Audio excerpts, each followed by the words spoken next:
Alors,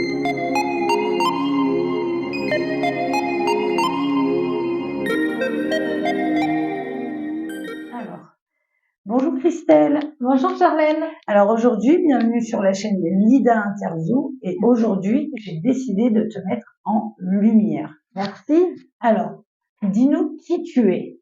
Alors moi je suis Christelle Monnier et en fait je suis psycho-énergéticienne, coach intuitive, éveilleuse de conscience, médium. Ah, donc un petit panel fort sympathique.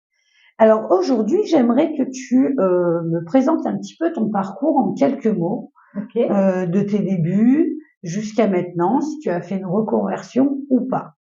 Alors oui, j'ai fait une reconversion. Mon parcours professionnel, c'est 25 ans en tant que salarié dans l'entreprise où j'ai vraiment pris plaisir à accompagner des gens parce que je travaillais dans un centre de formation, j'ai géré un centre de formation. Et D'accord. puis à un moment de ma vie, ça a été un petit peu compliqué parce que ça ne m'intéressait plus du tout. Et en parallèle, j'ai commencé, il y a plus de 10 ans en arrière, à faire des soins énergétiques. Comme beaucoup, j'ai commencé avec le Reiki, D'accord. qui m'a donné un petit peu confiance, qui m'a fait remarquer mon magnétisme, etc. Et puis ensuite, eh bien, au fil des années, je me suis formée à de nombreuses techniques et pour enfin, en 2023, tout arrêter de mon ancienne vie pour démarrer cette activité pleinement, mais vraiment pleinement. Totalement, ouais. Ouais. Ok. Alors, dis-moi un petit peu plus sur ton activité, puis ce qu'elle peut apporter à tes clients, les personnes qui viennent te voir, et ce qu'elle t'apporte aussi à toi. D'accord. Alors, en fait, moi, ma mission, c'est vraiment une mission, c'est comme ça que je le vois, c'est que je suis là pour libérer les blocages émotionnels que les personnes portent en elles. Alors, mon approche, elle est sur 3 niveaux. Je travaille sur cette vie, tous les blocages, les traumas qu'on peut avoir dans cette vie. Je travaille sur les vies antérieures et je travaille sur la libération des mémoires transgénérationnelles. D'accord, ouais. Donc vraiment un truc assez lourd parce que c'est lourd. Complet. Ouais. C'est très complet. Et ce qui est important, c'est que j'ai la conviction que si l'on travaille qu'un volet de ces 3 pans de qui nous sommes, de notre âme, eh bien, on va toujours avoir des blessures qui ne seront pas apaisées. D'accord. Je suis convaincue qu'on ne supprime pas une blessure. Notre âme est venue avec et on va juste l'apaiser, faire qu'on va pouvoir vivre avec. Et apprendre à faire le deuil tout en continuant à vivre. C'est ça. Ok. À mettre un peu de douceur, un baume au cœur. Et quand tes clients ils viennent te voir, ça leur apporte quoi? Du coup, un apaisement? Alors, ça leur apporte plusieurs choses. C'est que je leur apprends à mieux gérer leurs émotions, à détecter qu'est-ce qui déclenche. Très souvent, on va aller à la rencontre de leur enfant intérieur. Ça, c'est ce qui me plaît le plus. C'est d'aller dans l'enfant intérieur, de travailler avec, de les reconnecter à leur enfant intérieur, de pouvoir instaurer un dialogue pour obtenir la sécurité intérieure. Si une personne qui ne va pas bien, faut déjà qu'elle se reconnecte à qui elle est vraiment. Et puis, bien évidemment, on va travailler sur les événements dans sa vie qui ont été traumatiques et qui l'empêchent aujourd'hui de vivre sa propre vie, sa vie telle qu'elle va la créer. D'accord. Alors, donc tu viens de nous le dire, qu'est-ce qui te plaît le plus dans ton activité? Donc il y a cette partie-là, mais est-ce qu'il y a d'autres choses qui te plaisent par rapport à ce que tu apportes ou même ta façon de travailler? Alors moi, ce qui me plaît le plus, c'est que j'ai envie selon la personne que j'ai en face de moi, j'ai envie de proposer différents outils. Alors je fais des pratiques chamaniques. D'accord. Je peux travailler sur l'enfant intérieur. J'utilise un langage sacré, des chants, les oracles. Donc tu peux t'adapter vraiment à la personne qui vient te voir, tu t'adaptes à 100% par rapport à sa problématique et aussi ce qu'elle peut refléter ou ses philosophies de vie ou... Tout à fait. En fait, il n'y a aucune séance qui se ressemble. En général, chez moi, on vient 2 à 3 séances. Ça se fait pas en une seule fois parce que moi, je dis que je ne suis pas magicienne et que j'ai besoin de rencontrer la personne sur plusieurs séances, 2 voire 3, en fonction de la problématique, si elle est profonde ou pas. Et du coup, on va aller à chaque séance est différente parce qu'il va y avoir une problématique qui va être soulevée plutôt qu'une autre. D'accord. Alors ça, c'est top parce que du coup, c'est pas tout le temps la même chose. Donc, à chaque séance, en fait, tu revis une nouvelle expérience. Il y a des libérations différentes. Ah, ça, c'est top. Il y a vraiment des libérations différentes. On va pouvoir travailler le deuil. En général, les personnes, elles viennent me consulter quand elles ont un problème précis. Et en grattant, c'est souvent l'arbre qui cache la forêt. D'accord. Alors, quand est-ce qu'en fait tu as eu donc l'idée de proposer cette activité quand tu as fait ta reconversion, mais qu'est-ce qui t'a apporté cette idée et pourquoi? Pourquoi ça spécifiquement? Alors, moi, au départ, mon objectif, c'était de travailler qu'avec des femmes, de les accompagner dans leur évolution, qu'elles retrouvent le pouvoir, leur propre pouvoir intérieur, leur propre puissance, pas pour contrôler l'autre, mais juste pour être à leur place et exister. En fait, c'est vraiment mon histoire, puisque moi, depuis toute petite, je me cache, je suis invisible, et à un moment donné, par rapport à des formations, mais aussi à des rencontres, hein, j'ai beaucoup travaillé sur le féminin sacré, j'ai réalisé en fait que moi, j'avais cela, que je pouvais me montrer que j'avais le droit d'exister, et qu'en fait, mon expérience doit aider les autres. C'est vraiment dans l'idée de transmettre ce que moi j'ai vécu, parce qu'en fait, je me rends compte qu'il y a plein de femmes qui ont eu la même expérience que moi et qui ne savent pas comment faire aujourd'hui. Donc Pour les guider. c'est ça. En fait, je suis profondément dans la sororité. Je prends la main de la personne et je vais la guider au début du chemin pour qu'ensuite elle puisse avancer en toute autonomie. Ça, c'est mon souhait.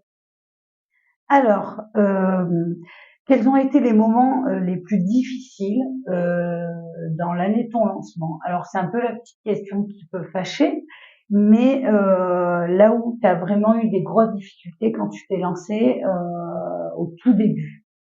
Alors, au début, j'ai eu autour de moi des personnes qui m'ont dit mais tu y arriveras jamais, mais ça marchera pas. T'es sûr, tu te rends compte comme c'est dur, les gens n'ont pas d'argent pour s'occuper d'eux, les gens préfèrent être remboursés par la Sécu. J'ai eu plein d'oppositions, donc il a fallu vraiment que je m'accroche à ma propre conviction, à me dire mais si, s'il y a des gens qui ont eu besoin, parce que moi je suis encore toujours en travail, donc je fais appel à plein de pratiques de bien-être en fait. Donc je me disais mais pourquoi moi j'y arriverais pas à proposer ce qui me tient vraiment à cœur. Et du coup, voilà, j'ai eu ces problèmes-là. Après, j'ai eu le doute de pouvoir me dégager un salaire.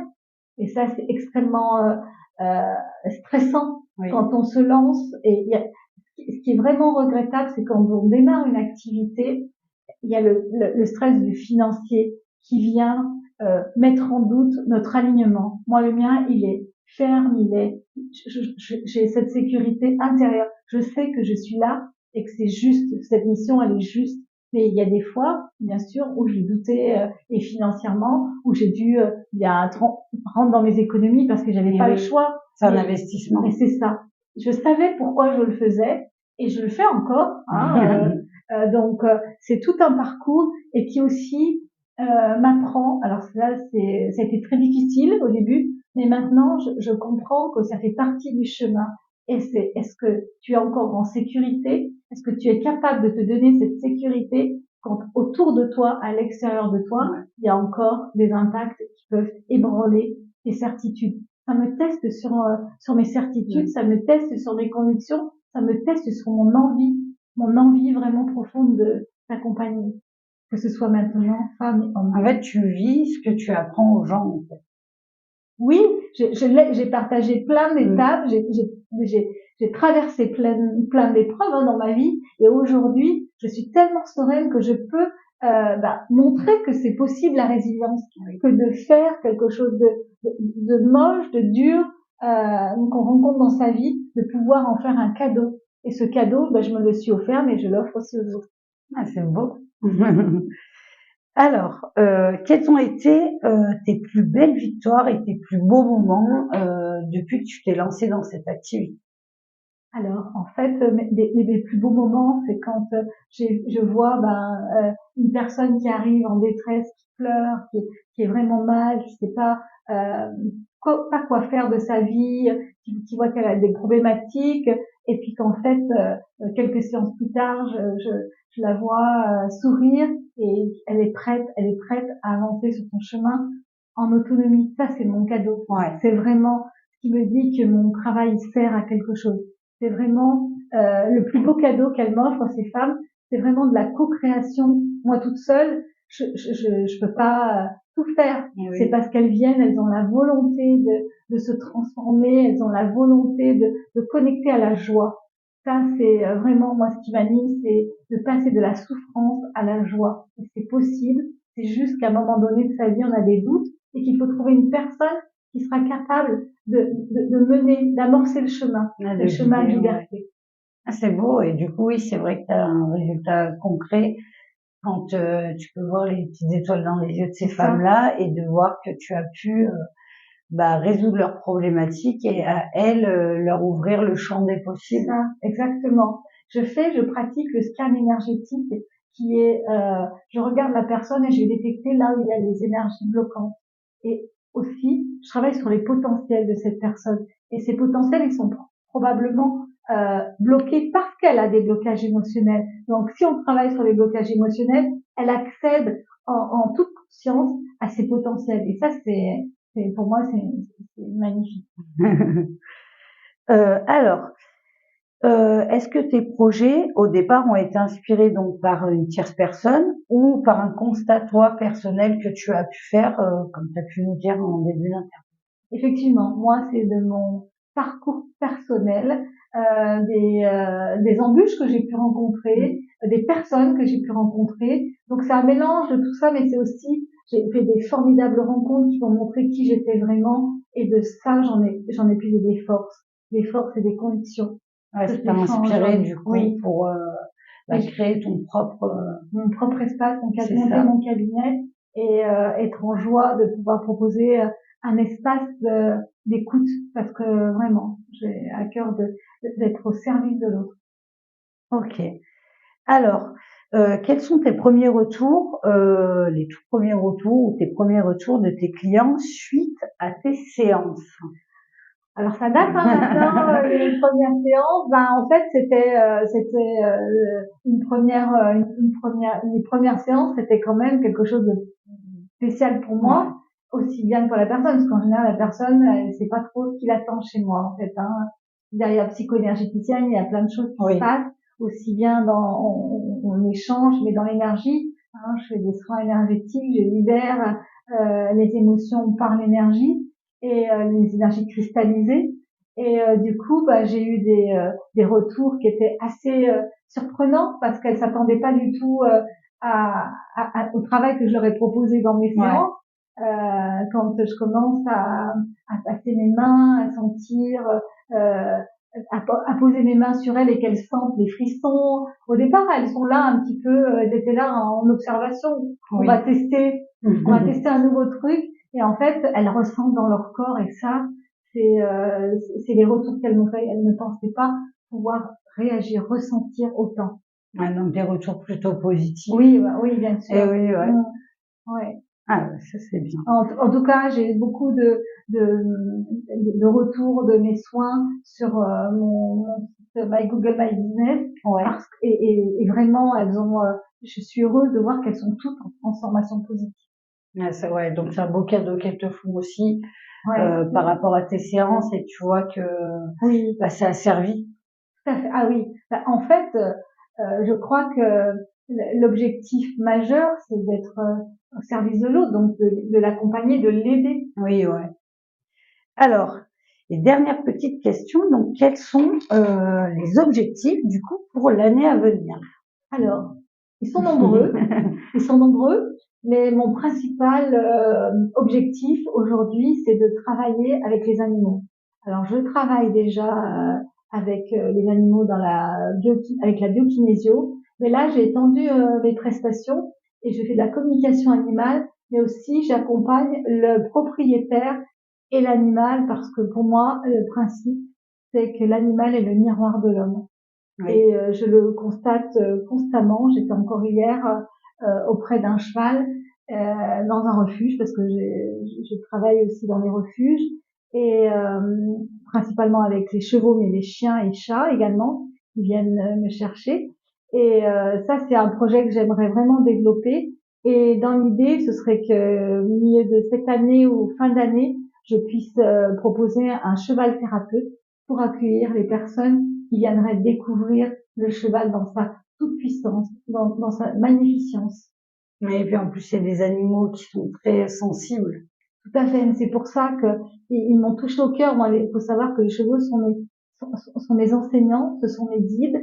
Il y a 3 ans encore, j'étais terrifiée devant un cheval, je pleurais, et qu'aujourd'hui, ce sont mes compagnons. Et puis cet amour inconditionnel que je reçois, et puis cet amour inconditionnel qu'ils montrent à leur propriétaire me bouleverse vraiment. Et dans mon esprit, c'est beaucoup d'aider ce cheval, les chevaux, les animaux plus largement, qui viennent absorber les blessures, les émotions de leur propriétaire.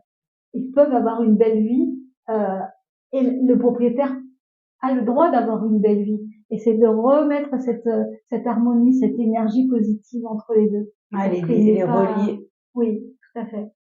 Ok, tout ça c'est super.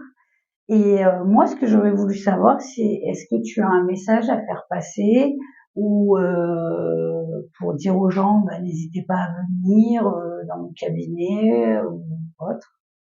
Alors effectivement, venez bien sûr expérimenter. Des mots, c'est bien parce que on peut exprimer certaines choses, mais il y a l'indicible, il y a des choses qui se passent, il y a la magie de l'instant, il y a la magie de la rencontre. Moi, je travaille beaucoup avec l'amour, la douceur, l'écoute, l'attention, et c'est toujours une merveilleuse co-création. Donc venez expérimenter, vous verrez que vous repartirez beaucoup plus léger. Et il est où ton cabinet du coup? Alors mon cabinet, il est 7 avenue Géry à La Ciotat, près des halles, les anciennes halles de La Ciotat. Je reçois tous les jours de 9h à 18h. D'accord. Et le samedi. Et sur rendez-vous, donc on sur peut rendez-vous. t'appeler et te contacter pour un rendez-vous. Oui. Ta cible un petit peu de personnes du coup, est-ce que tu as une cible, ou est-ce que tu accueilles vraiment tout type de personnes? Alors en fait, j'ai vraisemblablement 3 cibles. Mon cœur bat très fortement pour les femmes, puisque c'est ce que je connais le mieux. Hein. Bien évidemment, donc en termes de privé, j'accompagne aussi les solopreneuses, donc les chefs d'entreprise qui sont dans des émotions souvent très contrastées, dans l'enthousiasme, et puis après quand ils n'arrivent pas à avoir le résultat escompté, ils sont plutôt down. Et en fait, moi, je les accompagne dans regarder dans leur vie ce qu'ils ont vécu. Et on va bien sûr travailler dans le transgénérationnel. C'est une importance capitale pour se libérer des héritages des ancêtres. Et puis, je fais aussi, mon autre cible, c'est les propriétaires d'animaux. Que ce soit les chevaux, les chiens ou les chats. Voilà, ça, ce sont les 3 cibles.